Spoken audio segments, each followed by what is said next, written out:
So we are incredibly excited to welcome the Commissioner of the Mountain West Conference, Gloria Nevarez. Commissioner, welcome. How are you? How's life in Colorado Springs? It's wonderful. Living the dream out here.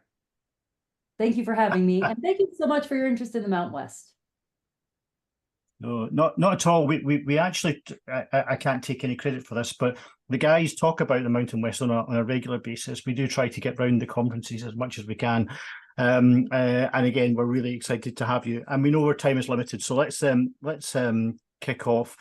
I mentioned in the introduction about your time at the Pac-12, and you had a very senior role in the Pac-12. And I'm sorry for starting off on, I don't know if it's a negative vibe, but this is almost 12 months since the kind of, let's call it the dissolution of the Pac-12. Given your heavy involvement in the conference in the past, how do you feel looking back at what happened and about 12 months ago and how all that came about? When it happened, after I got over the shock and really let it sink in that was really happening, I went through all the stages of mourning. And frankly, I'm still a little upset. I don't think it should have happened. It was a 108-year-old league, and in American terms, that's pretty old. So it really it had a ripple effect across the college sports environment here, and it's a shame. Yeah, it's a shame. It's a conference that we've been a big fan of in this country, which sounds bizarre. Obviously, most of the games kick off about 3:30 in the morning over here. So it is a conference that we've become, quite fond of. But you moved from the Pac-12 to the West Coast Conference, and now you hold, as George said in the introduction, the title of the Mountain West Commission, only the second female FBS College Conference Commissioner. What does that mean to you to hold such a to be a woman in a role of such high importance in college football and almost be a trendsetter, I guess, for want of a better word? Well, I certainly don't take the honor or the recognition lightly. Judy McLeod at Conference USA was the first FBS commissioner, and we really have not embraced in college sports in America, like our professional leagues have, the inclusion of women at all levels, both on the field as coaches, on the courts and fields as referees, or in high executive offices. So it is we're a little bit behind, a lot behind some of our pro leagues, but we are making strides. And I actually just came back from a convention, and there's just so many more young people of diverse backgrounds and gender in the system. So I'm very optimistic for the future. Which it's kind of strange for me that's the way it is, because obviously collegiate sports is so much more balanced in terms of gender equality than professional sport is in the US. So it's crazy how it's the other way around at the executive level. Let's talk a little bit about teams and about the Mountain West, because there's two teams left in the Pac-12 essentially, in Washington State and Oregon State. Two programs that have almost a little bit of a core following. They're not the biggest names in college football, but they've got passionate fan bases, and they get the attention of college football fans, especially diehard college football fans. There's a bit of a link between them and the Mountain West moving forward. Is that something that potentially is going to get a little bit more, are they going to become members of the Mountain West, essentially, is what I'm asking? Well, all of that is to be determined, and you're certainly not the first to ask. You're not the first to get this answer too, so get your pen ready.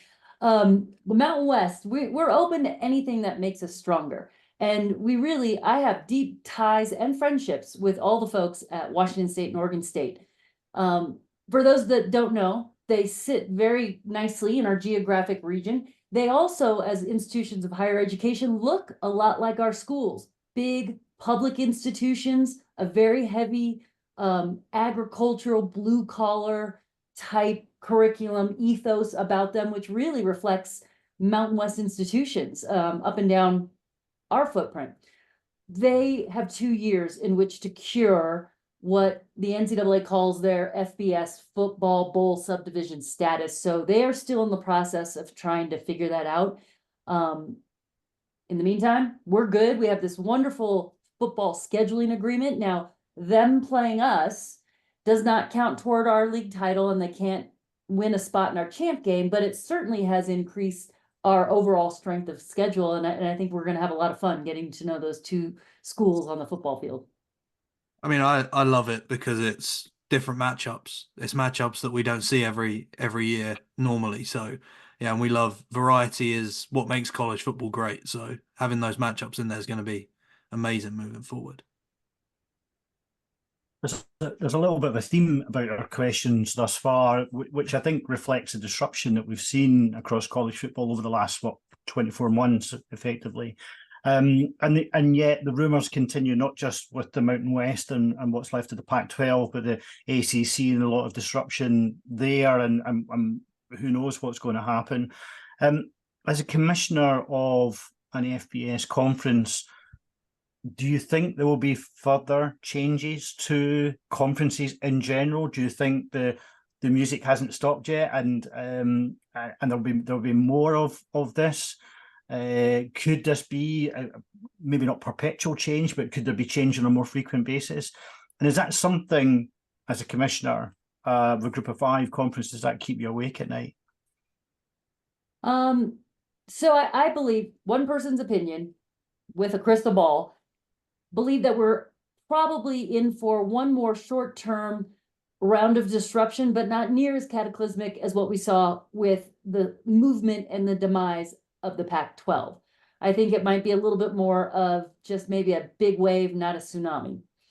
And it probably has to do with the ACC, the lawsuits around the ACC conference, or lawsuits in and around employment, those issues that were not dealt with the previous settlements and lawsuits. But after that, I think we survived that, as we have survived many things. I believe we're in for 10 years worth of stability, largely because the two entities that control college football, the College Football Playoff and the NCAA, the College Football Playoff just signed agreements with ESPN, 10-year horizon. The NCAA is in the process of settling a lawsuit called the House case, settlement agreement, 10 years. So hopefully we'll be in for some stability, but also growth in the new model that will help us survive when those agreements expire and continue to re-up. George ended that question with, does it keep you awake at night? Oh, The constant changing in college football. What are some of the things as a commissioner of the not just a Group of 5 conference, but one of the FBS conferences in general? What are some of the things that do keep you awake at night, ticking around? At the end of the day, I have no problem sleeping, but because I do think, while we are experiencing really massive change, I do think it's changed for the better, and certainly it's expensive, but it's been a long time coming. If we had been able to flex with the time, we might not have had to have this complete sea change decades later. I think college athletics in the US will continue to exist. And even after that 10 years, if the top 4 conference becomes semi-pro or do something crazy, educating young people through sport and the Academy of Higher Education will still happen. It might just look different. I might not be sitting at the, head of a Division I FBS conference, but what's important to me is that the endeavor persists, because having had the opportunity to be a college athlete myself, it's life-changing. It's really special. It's a great time to do both in your life.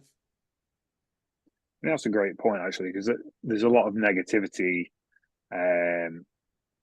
around the conversation where college football is concerned at the moment. And obviously, you can tell just with the 10 minutes we spent with you so far, Commissioner, that there's an air of positivity that you bring to the table.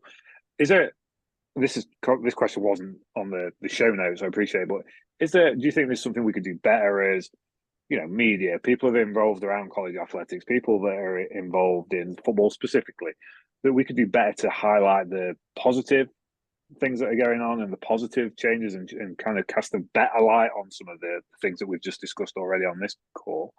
Yeah, well, certainly the lion's share of attention, interest, revenue, viewership, media contracts in college sports is and around football. And that's in a very important piece of our ecosystem. But the problems that persist at that level, high coaches' salaries, star athletes commanding millions of dollars in name, image, likeness, things like that, these media deals, it's really the top 2, 3, 4% of the entire body of what is college sports in America. Because we're talking about the top portion of Division I. The NCAA is actually 3 divisions. And tens of thousands of student athletes across the country that might not be on scholarship, that might not ever show up on linear TV, that, you know, had a great experience, got their school paid for, and went on to become a surgeon or something. And so I think that is one story that sometimes gets devalued. The second piece is being able to play sports in college, get your education paid for in a lot of situations, get you in and get you paid to cover having a college degree. And that has kind of gotten lost or devalued in all of this.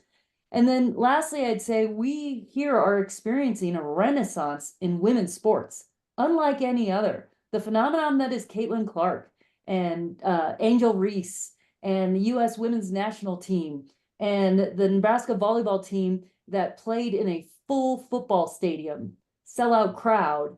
It's just incredible. It's like we've always had Title IX, which really put some wind behind the sails of women's participation in sports. It's really helped us internationally win medals and Olympics. But having this media attention here now has really changed the game. Yeah, I think it's been amazing to see. Obviously, I coach women's volleyball for a living, so seeing collegiate volleyball in the US explode has been incredibly, amazing for my student athletes. They love to follow it as well. You know, Caitlin Clark has been this awe-inspiring media personality. Do you think there's something of freshness almost about it, I think, and that's what's really captivating for a lot of people? Is there anything that even some of the more established sports can learn from this women's sports revolution that's going on right now, in how approachable and how refreshing almost the athletes are at that level? Because I think that is what resonates with people, is that Caitlin Clark feels just like a normal person rather than someone who's been bred to be this superstar their whole life, like some of the college football athletes have. Like they're at IMG, they're on that D1 NFL fast track from 9-10 years old. Birth in some cases.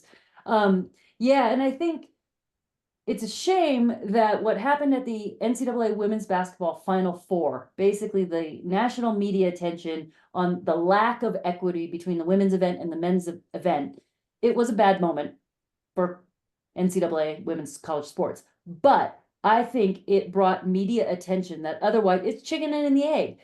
For people like myself, I've known how great women's sports have been across the US in the college space for decades.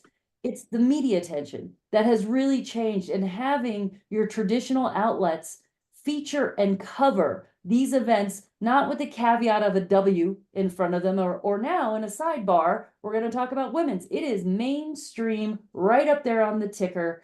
Talk about the sports because they deserve to be talked about. They're being played at a high level. They have amazing stories and compelling student athletes. Yep. We are a college football podcast, so we are going to revert quite quickly back to college football. Fair.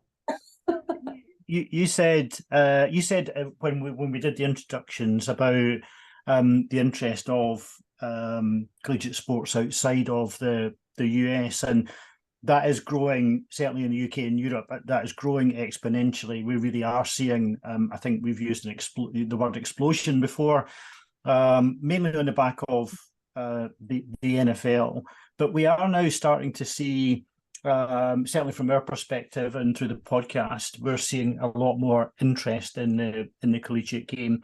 You're probably aware that there is a game that's played in Ireland every year. That game's been resurrected, and we had Commissioner Sankey from the SEC on just before Christmas, and he talked about the SEC's appetite to play in that game, but subject to scheduling. I wonder if the Mountain West teams are interested in expanding beyond the US territories, and would there be appetite to get involved in a game overseas, appreciating the logistical issues of that? Absolutely. As we mentioned before we started, we have an all-star volleyball team that we send over there every summer. Very much interested in bringing any sport, any of our programs internationally, because we think that's important for exposure, but even more importantly, the student athlete experience. Some of these kids have never left their home state. To get on a plane and see another country, another culture is so much a part of the mission of what we're about in educating these young people during this time of their life through sport. And when I was at the Pac-12 conference, I was key part of the team that built those international basketball games in China. We took an all-star team to Australia. And so I'm very familiar with the challenges and the space, but the reward, the upshot, it's so worth it. So very much interested in that. Give us a call. I'm not sure we hold I'll call Commissioner Sankey and see if he needs an opponent when he gets his team off the ground. I was going to say, I'm not sure how much sway we have in the college football island, who they decide to bring over to Ireland. Maybe we should start having a bit more sway in that, I think. So we'd have some. I think the furthest team west, off the top of my head, I think the furthest team west that has been over to the Dublin game is Notre Dame. I think that's the furthest team west that has been over to play that game in Dublin. So obviously, as you said, it comes with some logistical issues, especially from Mountain West, Pac-12. Once you start getting, but now you look at the makeup of college football, and Oregon's playing at Rutgers and things like that. So it's probably there's not much for the further hop over to Ireland if you're going to make that journey from Eugene to Piscataway. Commissioner, we're really thankful and appreciative of your time. I wanted to finish talking about a topic that's certainly close to my heart, where college football is concerned. And I think we can all say the same, and that's Group of 5 representation in the college football playoff. And obviously, this year is the first year of the expanded playoff format. There is an increased opportunity, a whole new world of opportunity for teams from outside of the Power Four to be represented in that postseason tournament. A twofold question. Firstly, do you think, as a commissioner of a Group of 5 conference, that there is a potential that more than one Group of 5 conference could be ranked highly enough to have 2 representatives in that 12-team postseason tournament? And secondly, is one of those teams potentially going to be a Mountain West team when we sit down in December and look at the postseason schedule? Well, certainly that is our positioning, our hope, and our aspiration. We think we have a real shot of being that 5th highest ranked conference champion that would get an automatic spot into the expanded playoff. I was just looking at all of our non-conference schedules yesterday, as a matter of fact, and we are swinging for the fences. We have by far the most games against what we call the Power 4 leagues than any of our peers. So we are very optimistic. That's our goal. We're aiming for it. Got to win games. You never know how that goes. But the second part of your question is, do I ever think a non-Power 4 would have 2 teams in the mix? And absolutely. It's not unreal that each one of the leagues not represented in the Power 4 have a contender, but typically you don't have a chance to vie. I think this new expanded playoff will bring more sunshine onto those teams on the margin. Just like the basketball tournament, you spend a lot of time talking about the bubble. We're going to see more of that now, that more is riding on selections 10, 11, 12, 13, 14, and how you analyze and compare those.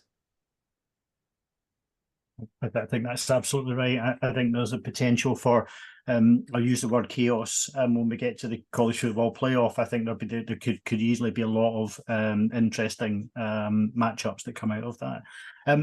We really do appreciate you coming and taking time out to speak to us, Commissioner. As I said, we talk about the Mountain West on a regular basis, so our listeners will be really intrigued to hear what you've got to say. The summer, well, look out the window, it's not quite summer here, but the summer has arrived, I think, in Colorado. What does the summer look like for you as the commissioner of the conference? How do you get out and about? And then when you get into football season, how do you spread yourself about the conference when football season starts? Well, I would say it's fully summer here because I just got back from Las Vegas and it's hotter than the surface of the sun there right now. It is incredible. And, we have a school there and the athletic director says, not hot if you're not outside. I'm like, true. So this summer, actually, we have a lot of conferences and a lot of our big blue sky professional development or get things done type meetings. I also serve on the board of USA Basketball, so I will be in Paris this year for the Olympics. It'll be my first Olympics, so I'm really excited. Don't know if any of y'all will be in town, but it'd be great to see you if you are. And then during the fall, I really try to get around to all of our big television matchups when we have the most attention, make sure everything's running correctly, make sure they're talking about us the way we want to on the broadcast and that type of thing. But we have a team of 3 or 4 that we actually divide up trying to cover all of our big games. Fantastic. Well, enjoy your time in Paris. I'm sure it'll be pretty special. That's all the time we've got just now. We do appreciate and thank the Commissioner for coming onto this podcast. As you know, Commissioner joins a long list of truly awesome guests on this podcast. So if you haven't already, please check out previous episodes. And if you like what you hear, please rate, review, and subscribe. It's really important to us. Follow us on X and Instagram. Our social media handles at College Chaps. Thanks again to the Commissioner, Ollie and Alex, for their brilliant input. Thanks for listening. Stay safe and well, and catch you all next time. Thank you so much.